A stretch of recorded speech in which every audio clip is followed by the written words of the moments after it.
Aloha, faithful. How's it going? Sorry, I had a weird look on my face to start because one, it's a weird look to begin with, and two, it was spinning a long time for to get this live thing. It was spinning for like 15, 20 seconds before it actually kicked over to live.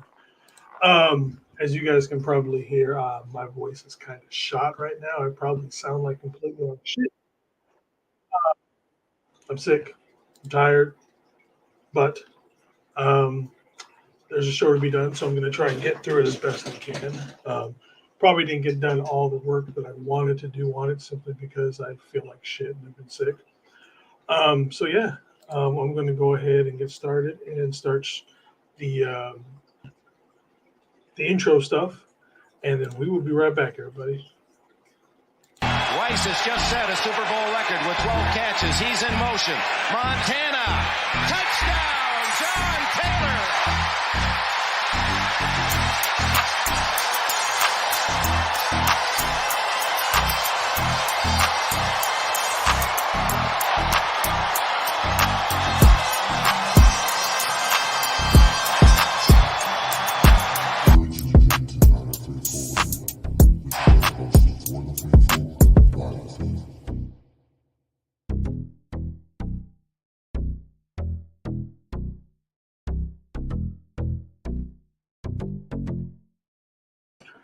Hello, what's good? We got a couple of people in here. We got Mr. BC, the Mean Supreme. How's it going, my dude? Thank you for showing up. So yes, I don't know how late you were, considering I might have had the show going for about 15 seconds before you showed up. Um, First thing we want to do is we want to, of course, pay the bills. So move to, of course, today's show is sponsored by Power Brand Systems. If anybody out there if you need if you need leads for your business or anything like that, please shoot them over at Power Brands and shoot them. We have our in our links down below, we have both the links for YouTubers and for your regular business. We've been partnered with them about 3 weeks. A lot of our numbers and stuff have gone way up. There's also a bunch of back end stuff that we're getting ready for coming out with season 8 of Niner Faithful Radio here in a few weeks. And so we'll be rolling that out. So, yeah, for those, especially you guys who got YouTube and want to grow your communities and stuff like that, there's a YouTube click link in the description that you can click, and you guys can get in touch with Marco or Christian, and they'll help you guys do everything with their stuff. What else do we got in here? We got CarCast. How's it going, my man? Let me know how bad my voice sounds because I feel like shit right now. We got Mr. John LaJoy. How's it going, my man? We got David McNiner. So, of course, we have to play his favorite clip. Sorry, ass Randy. And as far as this CarCast, yeah, I remember you were on, was it, what's his name show? It's more, you weren't on the show, but you had said something about it during Terradome show. And so I saw that and I looked into it and I was like, yeah, that is definitely somebody I wouldn't mind on there. And we got the Invasion of the Culps going. We got Kenny 49er Culp. How you doing, my brother? Let's see what else we got here for the brands. Sorry, people, I don't usually do this. This is TJ's job around here. If you could support we have Niner Faithful Radio for the faithful, by the faithful. Right now we got our off-season sales happening at 20% off on everything. We also have, make sure you follow us on all of our social medias. Basically, just Google Niner Faithful Radio and you will find us. We are also now on TikTok. I also want to say that CarCast is now on TikTok doing his stuff. So, CarCast, put your TikTok down there and maybe we can do some TikTok stuff together. I'm not exactly sure what TikTok stuff is because I'm also brand new to all of that. So, yeah, that'll be fun. We also have our tip jar here. Also, it's in the link and at the bottom of the to leave, and then on Friday we will be back. Hopefully, I feel better by then for our show at 6 p.m. But that might change because I've noticed that a bunch of other content creators are also now going live at 6 p.m. So we might be changing um, what time we go on, just because it's not as fun if you're on. A lot of the guys that are now showing up at 6 o'clock, I kind of want to watch them. So instead of going on at the same time they are, maybe we'll change our time and go on maybe a little bit earlier because I know we can't go too late because that runs into the Friday Night Variety show. So we'll see. That might be changing here a little bit here shortly. All right, so let me pull up my stuff real quick.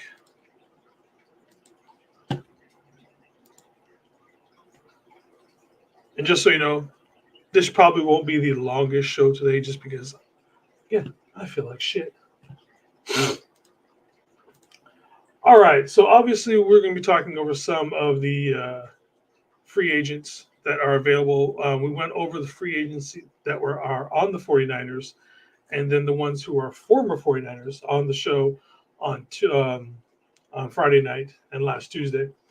So we're talking about some of the other guys. Again, putting this together last night and today has been it's been a chore. I even fell asleep through both times trying to do it just because I'm so damn tired.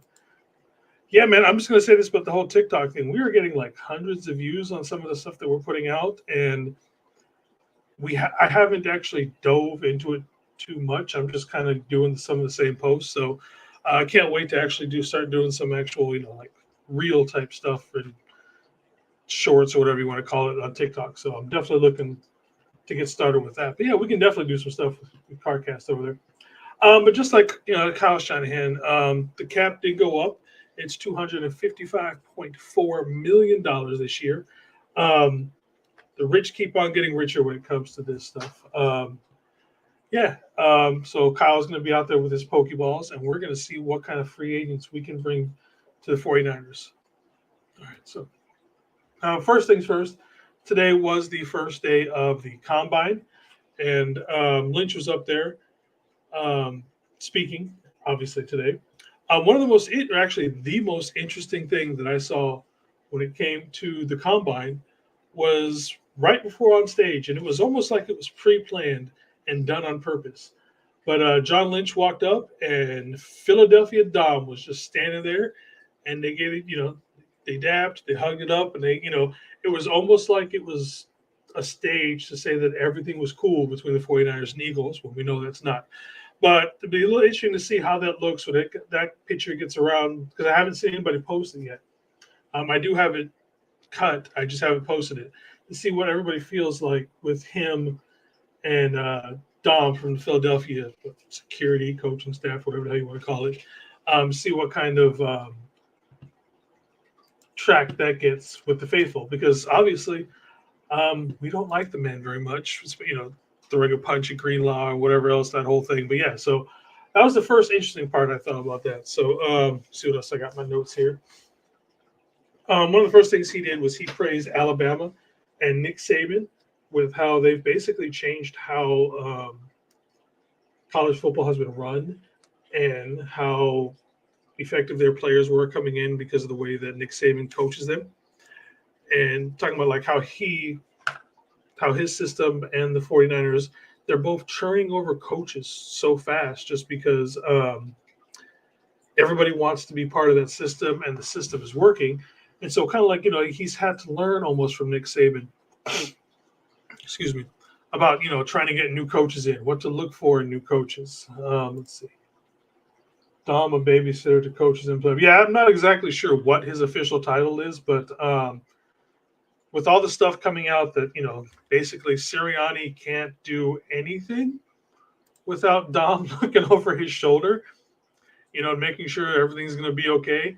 That babysitter part looks real good with basically what his title could be, because it's kind of weird how I understand that, like if you're out with your friends, you want to make sure your friends act straight. But if you're at work, like he's at work when he's coaching on the sideline, I mean, is that like his security blanket? Is that what he is? Babysitter / security blanket? Like, oh, I can't do anything if Dom, let me go ask Dom real quick. So it's kind of like some weird kind of a thing that they've got going on. So yeah, he did a lot of praise for Nick Saban and the Alabama program. Was also talking about how someone asked him about how much the cap was going to do as far as signing Brandon Ayuk. And he said, obviously, that's a good thing because we have a lot of free agents, both that we would like to bring in and that are still on the team that we would like to bring back. And obviously, it helps them, but it also helps the other team who want to, sign some of these players also away from us. So he said, kind of like a double-edged sword.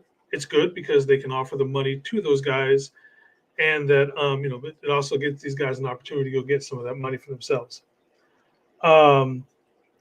One of the other points that he made is that they don't look too much into some of these 15-minute interviews they do with these players. It's just a snippet, especially the ones he talked about, like the body language of some of these guys, especially at the end of it. You know, if you've interviewed with 20 teams throughout the day or anything like that, kind of, you know, your body's worn out. And while you can look into, you know, give some credit to the guys who are able to, you know, pump themselves up and get ready, at the same time, they're young kids. They're tired. They've probably been asked the same question about 100 times. They're tired of saying the same thing over and over. But you know, but sometimes there's a little spark with things with those, you know, hey, you know, because he specifically pointed out J.R. Brown that that was one of their later interviews, but everybody was very pumped up and hyped about that one after the interview because it went so well with him. So it's looking like that. One of the things that he pointed out was that he said that when he thinks, especially as a younger player, that he would put his head down, like not as like showing he was tired, but you know, he's kind of close your eyes, gather your thoughts, think about whatever. And he said that someone had talked to him about that doing that, especially on the field, almost makes you feel like, you know, you're kind of giving up or anything like that. So someone gave him the, you know, with the body language thing, like something like that could be misconstrued for something negative, but it wasn't to him. He was just, you know, gathering his thoughts. So that's all with that one. Let's see what else did I have over here. He also laughed when he was asked about Jim Harbaugh, about, you know, specifically how good Michigan and how many, I think Michigan has the most players at the combine this year. And he was talking about, you know, it's good to see, you know, Jim's back in the league. He's good for the league. They probably wouldn't interact together or that much because as much as he likes Jim Harbaugh and everything, obviously he is now on the other sideline, not just, you know, a fellow coach from a different, you know, level, I guess would be the right word for it. So it's good, you know, like I said, there's always going to be some love for Harbaugh within the 49ers organization. And it's good to see that even some of these guys, even though he's still going to be coaching the Chargers, you know, there's still love. But you know what? Like that one Sunday, obviously we're not going to like it. All right. So that was pretty much it. So not a whole lot happened today so far at the Combine. There was just some registration, some pre-exams, orientation, team interviews started today for some of these guys. And that's for the defensive linemen and the linebackers. And as you can see on this graphic, everything is staggered out. But, of course, probably the one a lot of us want to see is going to be Thursday and Friday, where a lot of these guys are going to be doing their on-field workouts, their bench press for the defensive linemen and the linemen. And then for those – and then let's see. So you're going to have the on-field workouts for the running backs, quarterbacks, and wideouts on – let's see, that is Saturday. And then for the old linemen, and then the one I like is the very last one, is the bench press from the old linemen with those guys. I love seeing, especially the old linemen and D linemen, seeing how much those guys can put up with that 225. All right, so let's move on to the next one. All right, so as far as some of the free agents who are available, these ones that I'm putting up here not necessarily aren't the best fit scheme-wise, just some of the guys that are out there. Obviously, the one in front and center is going to be Kendrick Bourne. A lot of that goes back to whether or not we are going to be re-signing Juwan Jennings. It's almost as if we are going to have another situation where we have DeForest Buckner and Eric Armstead, to where we might be trading the better option and then signing the quote-unquote second option to a long-term deal. Possibly. Who knows? Again, the cap numbers probably changed a lot of that for what a lot of teams are going to be doing. Personally, I think I would rather have Juwan Jennings back. As much as I love Kendrick Bourne, you know, me and my Polynesian people, you know, he's part Samoan, so I would love to see Kendrick Bourne here. But I would also much rather have Juwan Jennings back. Marquise Brown is somebody people had talked about a couple of years ago. Real speedster. I don't know if we necessarily have the need for a speedster like Marquise Brown. Tyler Boyd from Cincinnati has been an awesome third, kind of like what Juwan Jennings has been for us for the last couple of years. Calvin Ridley would be an interesting situation because he has the talent to be a number one receiver. So it'd be interesting, like I said, we got a Calvin Ridley. But that's, again, a lot of these guys, they're going to price themselves out. Like, more likely Calvin Ridley, we're not going to be able to afford him and BA. Same thing with Mike Evans. I think Mike Evans is far beyond the best wide receiver that is available right now. I mean, the man has, 10 years of 1,000-yard rushing, or excuse me, receiving yards in his career to start with.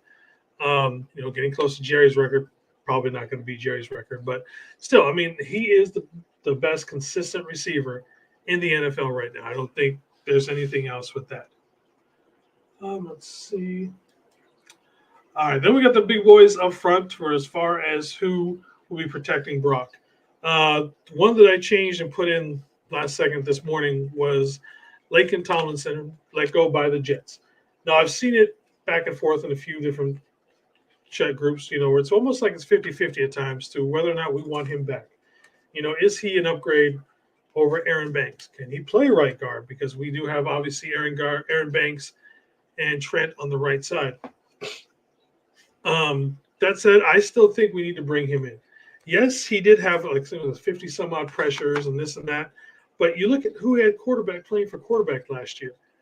After a while, Zach Wilson was not finding anybody open and just couldn't throw the ball. So at some point, yes, you're going to give up pressures.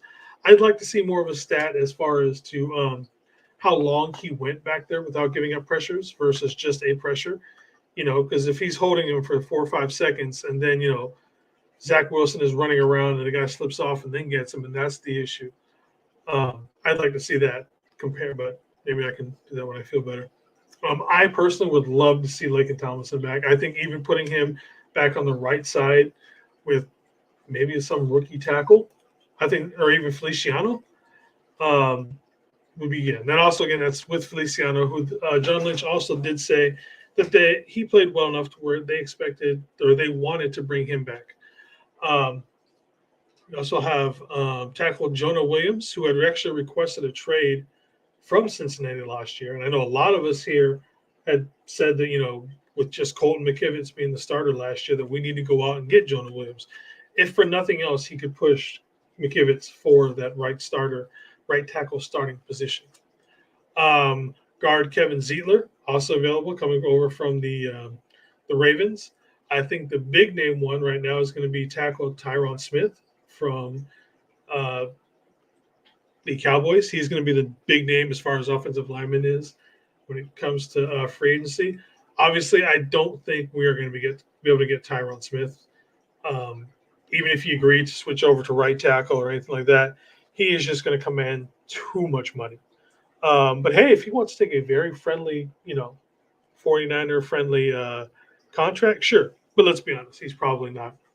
Another person who could probably slide over to right tackle and play there, bring back the one Trent Brown. I loved Trent Brown when he was here. Probably didn't quite live up to expectations overall, but he has grown as a player over the years. I forget where he went to first before he was with the Patriots, but he has been solid. And then we also got Jonah Williams blocked for Jalen Hurts in college. I didn't realize they were teammates at the Bama. All right, then we got the edge, and one of these guys is not necessarily a free agent yet. We got Emmanuel Ogba from the Dolphins. Had a pretty good year there. Okay, so we went to the Raiders first. Okay. For some reason, I was thinking it was the Saints for some reason. Two of these guys are probably on the bigger side, but I also think that up front, getting a little bit more size-wise wouldn't be the worst thing in the world. That's where Ogba and then someone like Leonard Williams, who was traded to the Seahawks partway through the season last year from the Giants. I would love to see Leonard Williams. Leonard Williams he could probably even move inside if needed. Say Armstead isn't ready or just gets hurt in general with his foot injury. Journeyman at this point in his career, Jadeveon Clowney. I wouldn't mind him being on like a 1 or 2 year deal. He's still able to get pressure. I think he would be really good across from Nick Bosa. He had a really good year for the Ravens this year. Again, he's not going to be your star anymore. But I feel as being the opposite side of someone like who is the star, I think he is one of the better people you could have out there. And excuse me. Obviously, there is all the talk that the Chargers are going to be releasing Joey Bosa. I'm not necessarily a fan of Joey Bosa simply because he's hurt all the time. I don't really want to add somebody to this list that's also going to be hurt all the time. We are going to have enough issues with more than likely with Eric Armstead with his foot injury. Do we really want someone, but then again, if you get healthy Joey Bosa and a healthy Nick Bosa, watch out. That edge quarterbacks going to have to run for their lives. But the question is, how long would you get them? Is he going to be healthy for 10, 11, 12 games, kind of like we get with Armstead the last few years kind of a thing? Or is it, can he make it the full season? Or would those 10, 11 games be enough to get us back to the Super Bowl and then win another Super Bowl? Just a second, I need some water.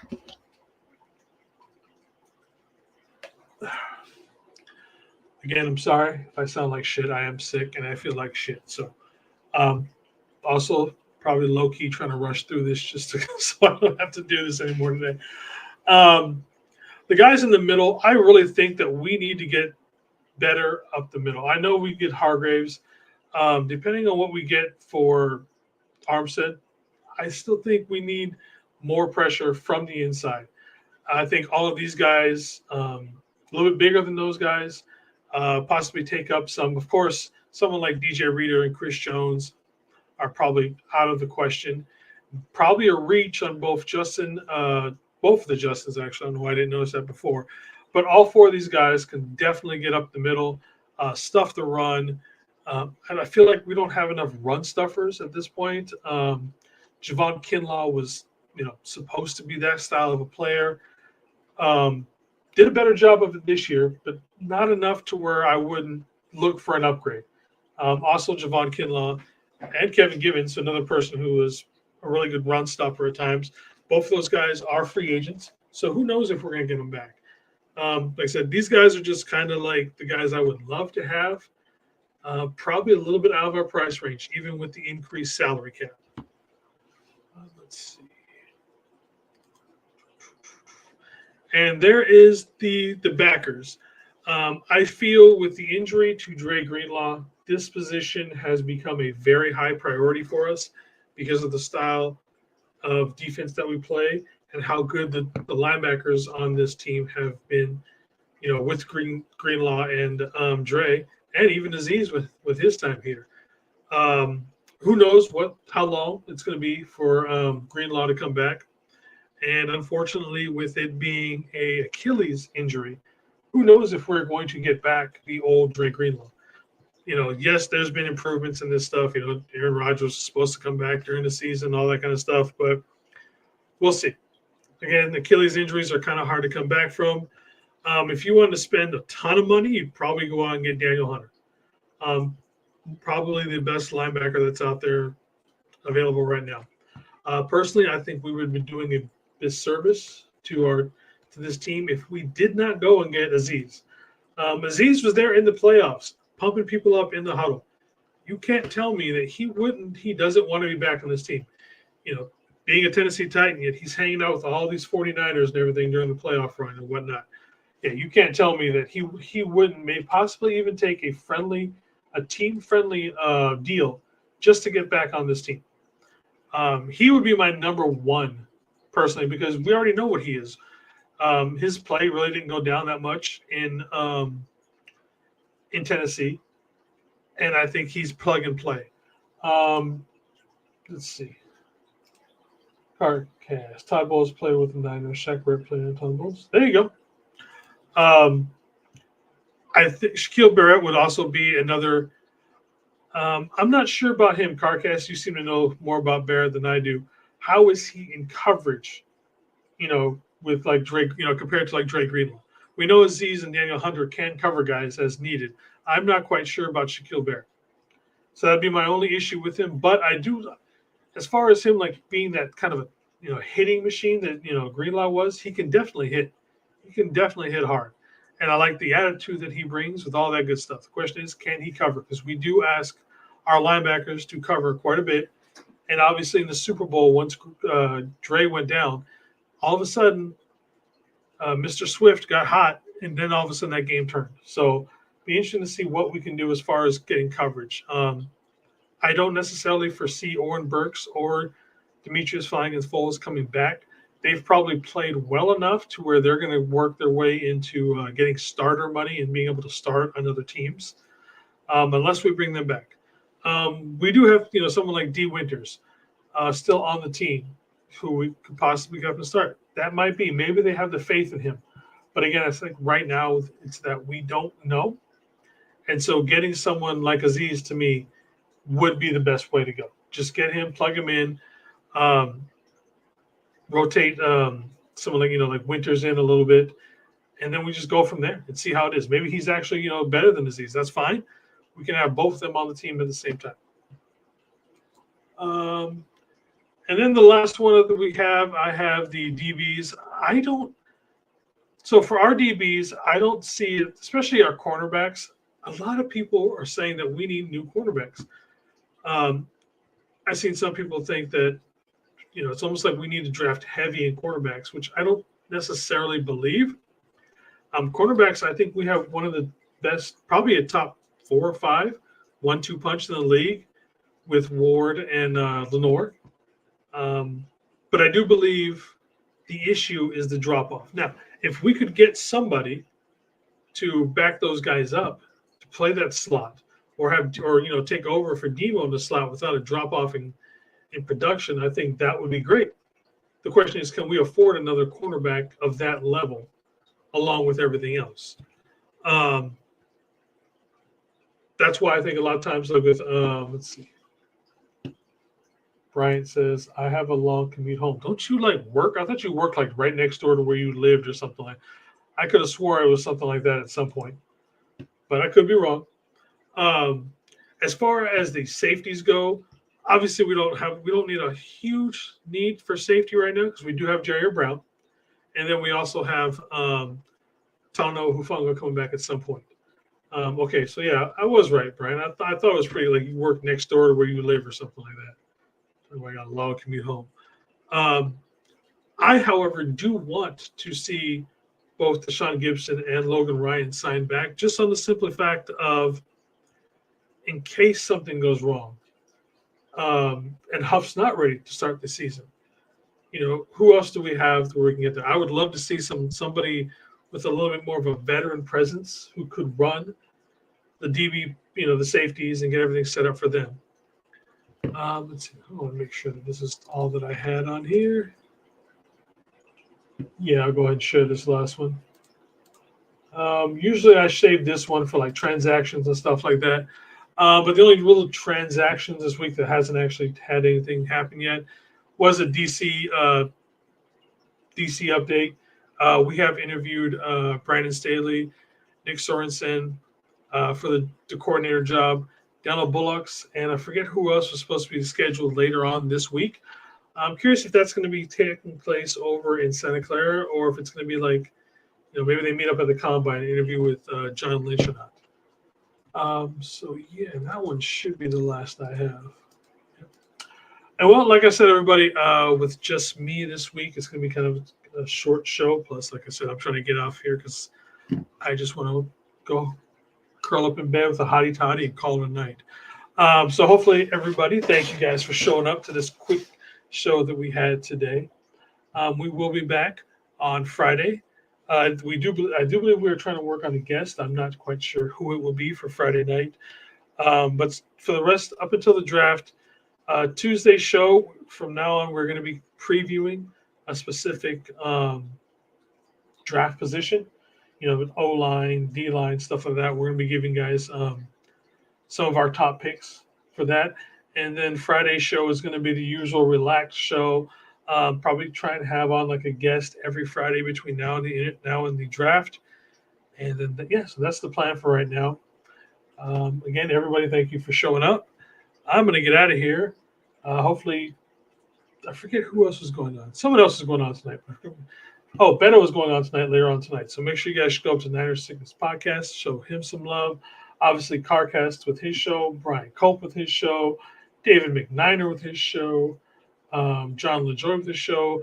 I don't remember if Kenny has his own show, if he's just kind of now the third man between most of BC and McNiner's show. So I'm like I said, sorry, Kenny. I don't know if you have your own show yet.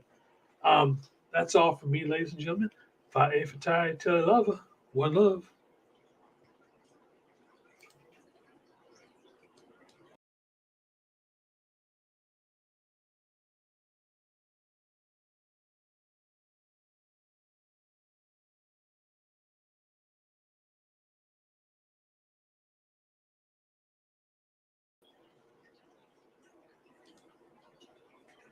You guys are the best. I forgot to hit end stream. I just left.